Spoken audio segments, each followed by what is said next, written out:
ಪ್ರಾಚೀನ ಬನಾರಸ್ನಲ್ಲಿ ಭಸ್ಮಾಸುರ ಎಂಬ ಭಕ್ತ ರಾಕ್ಷಸ ವಾಸಿಸುತ್ತಿದ್ದ. ಭಗವಾನ್ ಶಿವನು ಅವನಿಗೆ ಯಾರನ್ನಾದರೂ ಸ್ಪರ್ಶಿಸುವ ಮೂಲಕ ಬೂದಿ ಮಾಡುವ ಶಕ್ತಿಯನ್ನು ಕೊಟ್ಟನು.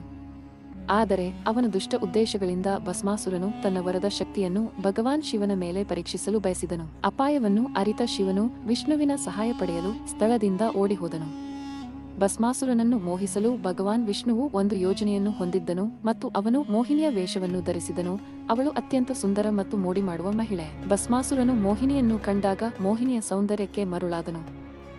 ಭಸ್ಮಾಸುರ ಅವಳನ್ನು ಮದುವೆಯಾಗಲು ಬಯಸಿದನು ಮತ್ತು ಮೋಹಿನಿಯ ನೃತ್ಯವನ್ನು ಪುನರಾವರ್ತಿಸಲು ಅವನಿಗೆ ಸವಾಲನ್ನು ನೀಡಲಾಯಿತು ಮತ್ತು ಅವನು ಅದನ್ನು ಮಾಡಲು ಸಾಧ್ಯವಾದರೆ ಅವನು ಮೋಹಿನಿಯನ್ನು ಮದುವೆಯಾಗಬಹುದು. ಈ ಘಟನೆಯ ಸಂದರ್ಭದಲ್ಲಿ ಮೋಹಿನಿ ಭಸ್ಮಾಸುರನನ್ನು ತನ್ನ ತಲೆಯನ್ನು ಮುಟ್ಟುವಂತೆ ಮೋಸಗೊಳಿಸಿದಳು. ಅದು ಭಸ್ಮಾಸುರನನ್ನು ಸ್ವತಃ ಬೂದಿಯನ್ನಾಗಿ ಮಾಡಿತು. ಈ ಪ್ರಾಚೀನ ದಂತಕಥೆ ಅಥವಾ ಭಸ್ಮಾಸುರನ ಕಥೆ ಅನಿಯಂತ್ರಿತ ಮಹತ್ವಾಕಾಂಕ್ಷೆ ಮತ್ತು ಅಧಿಕಾರದ ದುರುಪಯೋಗದ ಅಪಾಯಗಳ ಬಗ್ಗೆ ನಮಗೆ ಎಚ್ಚರಿಕೆ ನೀಡುತ್ತದೆ.